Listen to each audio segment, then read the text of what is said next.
Since ravaged the streets of Kanpur, there is more incriminating evidence now coming to light that shows the mayhem was neither spontaneous nor was it organic. Deliberate and meticulous plans were made to ensure that the Bandh is called, and messages circulated in WhatsApp groups calling for outright boycott of Hindu vendors, provoking participants to neither buy nor allow anyone else to violate the boycott of outlets which were owned by Hindus. Now, Times Now has accessed these WhatsApp chats of one of the accused in the case, Nizam Qureshi. He's a former Samajwadi Party leader, and his WhatsApp group was named Team Nizam Qureshi. At least 3 MLAs of the Samajwadi Party were a part of this Team Nizam Qureshi WhatsApp group. Now, what was said in these WhatsApp chats is what is most interesting. In the group, people said that Hindus must be brought to their knees. They actually named certain shops which were owned by Hindus, and they said that Kanpur के parade चौराहे के आसपास जो भी खाने पीने या घर में इस्तेमाल किए जाने वाली चीज हो, वहां के लोगों से ना खरीदी जाए। सभी मुस्लिम भाई इस बात का ध्यान दें, मुसलमान इन चीजों का बॉयकॉट करें। This was drafted, it was shared, it was circulated, and there were members of the Samajwadi Party, MLAs in fact, who were on that WhatsApp group. Once Times Now showed these WhatsApp chats, they quickly exited these groups. But here's the irony. Themselves being a part of spreading this kind of hate, these MLAs subsequently met the Uttar Pradesh governor today and submitted a memorandum saying that the action being taken in Kanpur is extrajudicial, it is against the law, it is biased, and even went so far, not just Samajwadi Party by the way, even the Congress went so far as to say that the people seen in the riot videos are nadan bachche, they are innocent citizens. आप बिल्कुल गिरफ्तार करिए, पर जो दंगाई हूं आप poster लगा के इसका मतलब फिर वहीं पे आ गए। जो अब इस समय कानपुर में कमिश्नरेट लागू है, यानी कमिश्नर साहब को अपने थाना प्रभारियों पे भरोसा कम है, वो पोस्टर लगा के लोगों को चिन्हित कर रहे हैं। बात यह है कि आप खूब छानबीन करिए। हम तो चाहते हैं जो दंगाई हो, उसका नाम चाहे इरफान हो या राम हो या श्याम हो, उसको आप जेल के अंदर जरूर भेजिए। अगर वो निर्दोष है, चाहे उसका नाम इरफान हो या श्याम हो, आप उनको खिलाफ कार्रवाई ना करें। अभी आपने खुद ही अपनी बात में कहा कि वो कह रहे हैं कि अवैध निर्माण है, तो इसके लिए तो अदालत बनी है। आप तुरंत निर्णय नहीं ले सकते मेरे भाई। मेरे आपके कह देने से हम कातिल नहीं हो जाएंगे। Well, you heard the Samajwadi Party MLA. There are others as well, including the Congress minority chief in Uttar Pradesh, who also seems to be giving cover fire to the rioters. Police अगर एक buys तरीके से काम करेगी तो उसको justify करने के लिए मीडिया में इस तरह के खबरें भी प्लान करानी पड़ेंगी उनको कि फलाने का फलाने से तार जुड़ा है। क्या तार जुड़ा है भाई?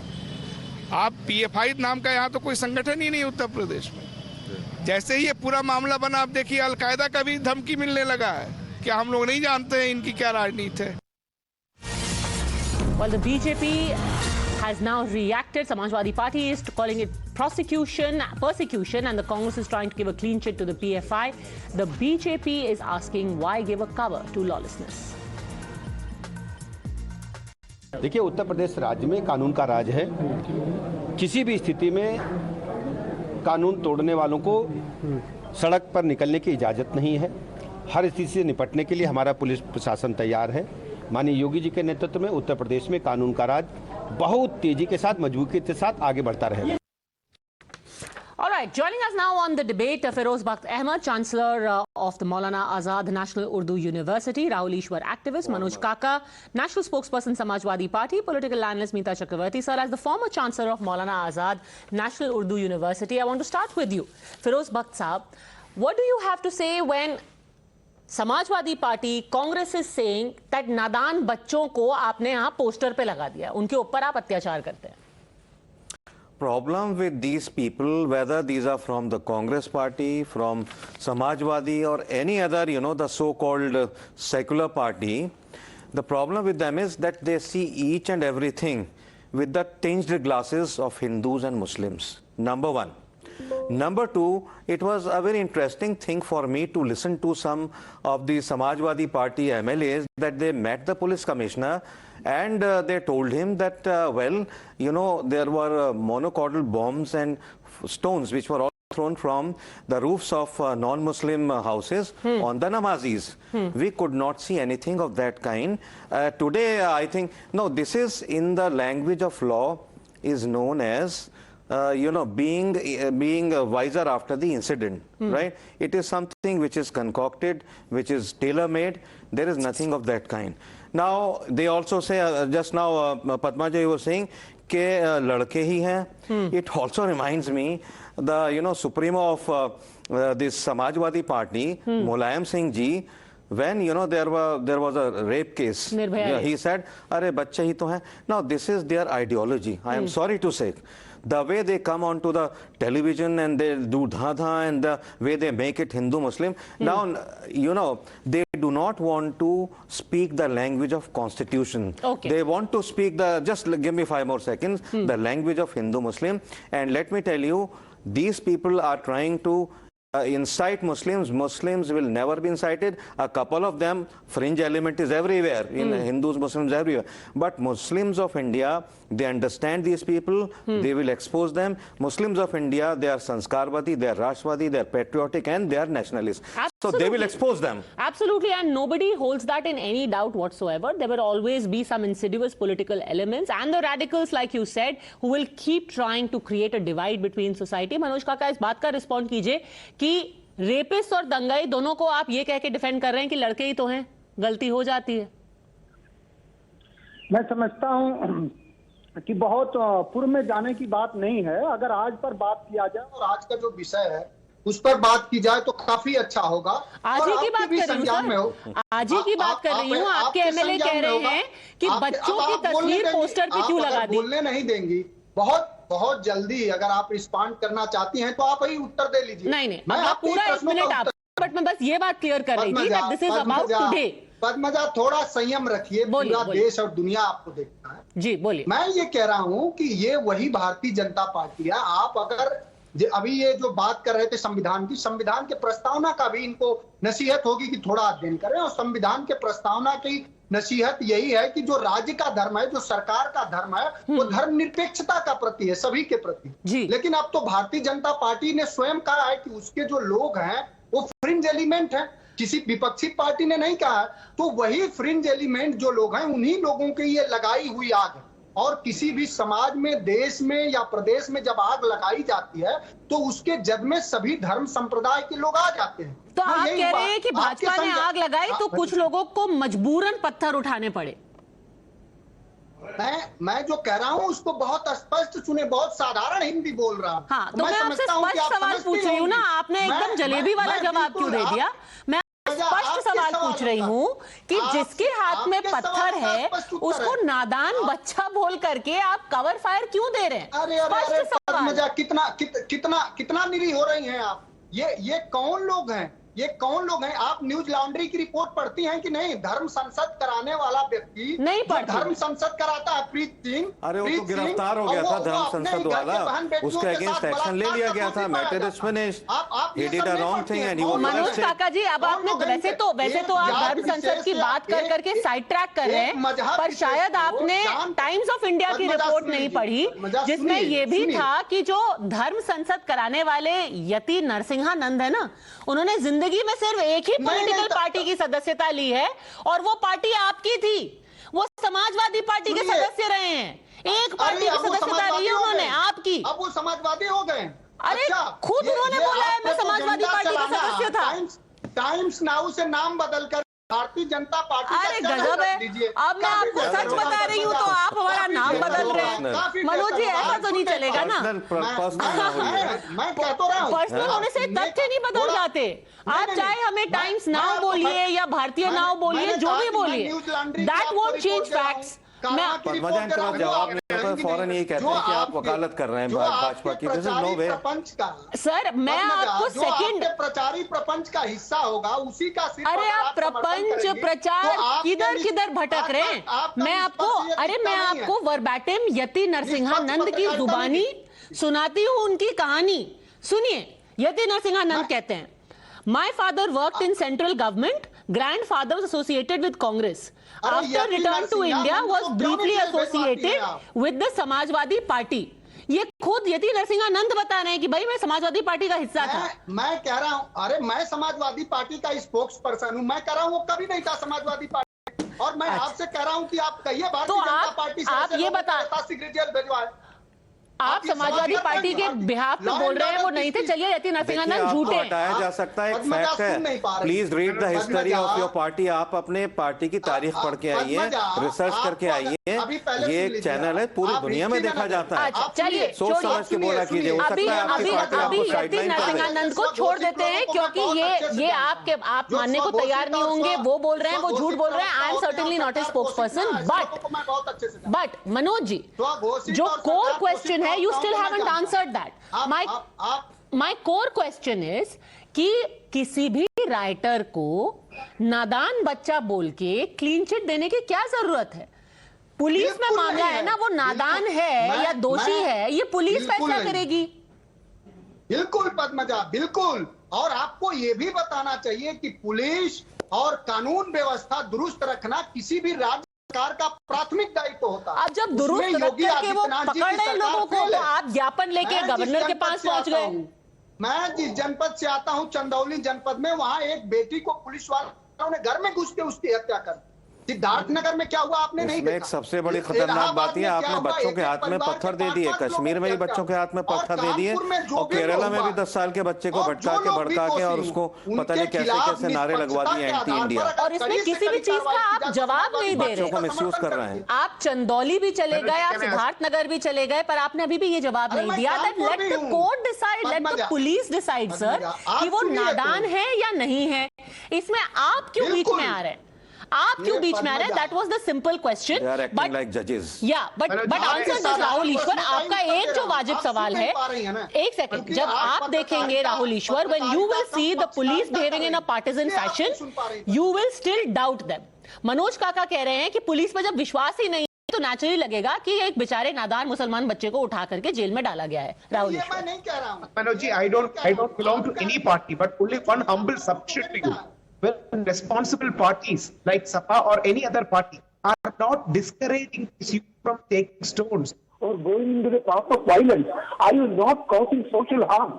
Can you even accept the anti-Hindu messages that have been circulating in WhatsApp group? For what will a normal man think? When they come to TV, you will talk all good sugar-coated lies. But when we are chatting in private, they are giving out anti-Hindu messages. This will create suspicion. This will create mistrust. So a responsible party should be active in saying that these messages are wrong. And these students who are resorting to violence, you should be the first people to discourage them. But rather than you are abusing those people who are asking questions, it is fair, sir. Being one of the largest party in Uttar Pradesh, it is not your responsibility to discourage those youngsters who are pelting stones. हमें जिम्मेदारियां मत बताओ। आप हमें जिम्मेदारी मत बताओ। आपसे मैं कह रहा हूं, आप संविधान की प्रस्तावना पढ़ के हमें सुना दो। आप बहुत विद्वान हैं, आपका स्वागत है। आप प्रस्तावना पढ़ के मुझे सुना दीजिए। आपको इतनी भी जानकारी नहीं है कि किसी भी राज्य के कानून व्यवस्था को ठीक रखना प्राथमिक जिम्मेदारी स्टेट गवर्नमेंट की। Yes, sir. But don't you also have a responsibility to discourage violence? वो किसका, वो सिक्योरिटी फेल है। जिस शहर में, कानपुर में, जिस दिन देश, अरे बात तो सुन लो भाई, बात तो सुन लो आप। हम लोग जमीन पे काम करने वाले लोग हैं। जिस शहर में देश के महामहिम आ रहे हो, प्रधानमंत्री आ रहे हो, मुख्यमंत्री आ रहे हो, वहां की एलआईयू क्या कर रही थी, वहां की इंटेलिजेंस क्या कर रही थी, इतने उपद्रव कहां से इकट्ठा हो गए? तो ये आप कह पाओगे कि क्या योगी आदित्यनाथ की सरकार और इसका इंटेलिजेंस फेल था? आपने बहुत जरूरी बात कही एलआईयू की। फिरोज बख्श साहब उसका जवाब दे रहे हैं। आप एलआईयू की बात कर रहे हैं, पर व्हाट्सएप ग्रुप पे क्या बात की जा रही थी उसकी चर्चा कर लीजिए फिरोज बख्श साहब। देखिए, ऐसा है भाईजान, आपके जो जितने भी ये 3 लोग गए हैं, सुन लीजिए, थोड़ा धैर्य रखिए, धैर्य रखिए, मैंने आपकी बात सुनी है, थोड़ा सा ये इंपॉर्टेंट बात कर रहा हूँ, सुन लीजिए, हैं और भी लोग हैं डिबेट में। मेरा सवाल आपसे ये है, ये जो आपके 3 नेता गए थे पुलिस कमिश्नर से मिलने, और भी कई नेता हैं, हर चैनल पे, सिवाय टाइम्स, सिर्फ टाइम्स नाउ के ऊपर ही नहीं, हर चैनल पे उनकी तस्वीरें हैं उन लोगों के साथ जो गिरफ्तार किए गए, खासतौर से जो 4 नाम हैं, दानिश वगैरह और ये सब हाशमी जो इनके नाम हैं, तो और कुरैशी भी हैं उसमें। तो ये बताइए कि ऐसा क्यों है कि जो पत्थर उठाने वाले हैं और जो प्लान कर रहे हैं, बच्चों को भड़का रहे हैं, भटका रहे हैं, वर्गला रहे हैं, हिंदुस्तान के खिलाफ वर्गला रहे हैं, तो ऐसा क्यों है? आपकी पार्टी ऐसे लोगों से मिली हुई है? बताइए मनोज का। आपको ठीक से अध्ययन करना चाहिए। मैं कहूंगा कि गृह मंत्रालय के रिपोर्ट की भी अध्ययन करनी। सबसे ज्यादा चरमपंथी घटनाएं इस देश में 2014 के बाद हुई हैं।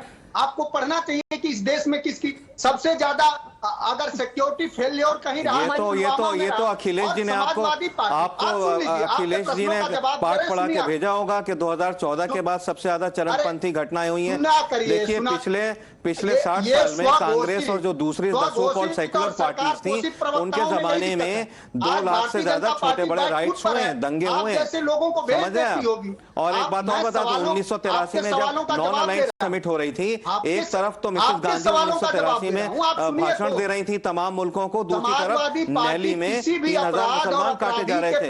ये जो कांग्रेस के एक प्रवक्ता बोल रहे थे, वो ऐसा लग रहा था कि वो सपोर्ट कर रहे हैं उसके वर्जन को, कह रहे हैं देखो अब ये जो है, ये लोग भी, ये जो आतंकवादी हैं वहां से सीरिया से भारत में आएंगे, वो ये कह रहे थे, उसको सपोर्ट कर रहे थे। अरे भारत में कुछ नहीं होने वाला, कोई उनको सपोर्ट नहीं करेगा, सारे अगर आ गए तो मुसलमान चिपट के उनको, जितने भी आतंकवादी हैं वहां के सीरिया के, उनको नोच नोच के खत्म कर देंगे। मीता चक्रवर्ती, when you try and defend the indefensible, do you not actually heighten the suspicion to say, oh, even crimes are going to be condoned? Call out the crime, say, yeah, we've got nothing to do with this, let them rot in jail, let the law try them.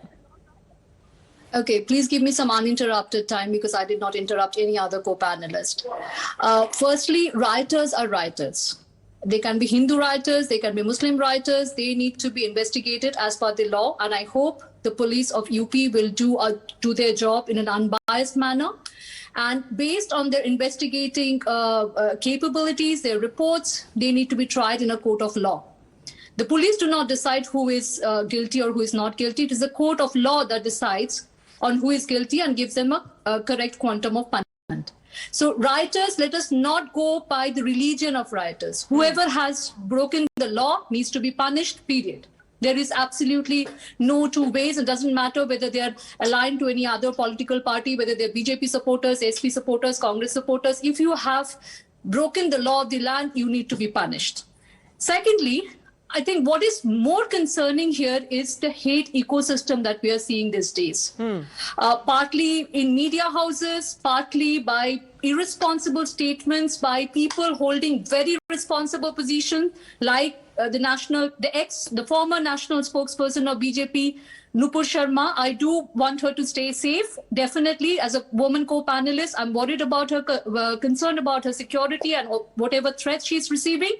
But she was in a position of responsibility and she went on to make a very, very irresponsible statement.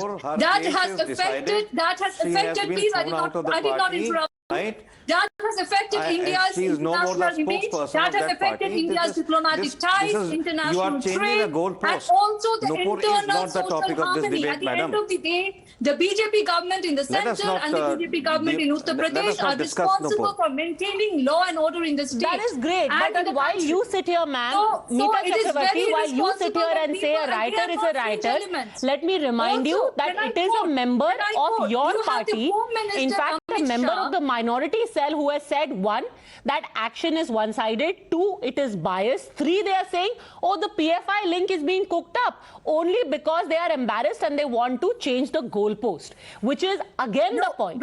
Maybe these people are innocent, maybe they are guilty, but it is not for politicians to decide it, and when they try and foist their assumptions, you end up only heightening the mistrust, was the simple point. That being said, The faces are in front of you, the CCTV evidence is in front of you, and the courts are going to decide innocence or guilt. Thanks very much, all gentlemen, Meeta Chakrabarti, for joining us. Quick.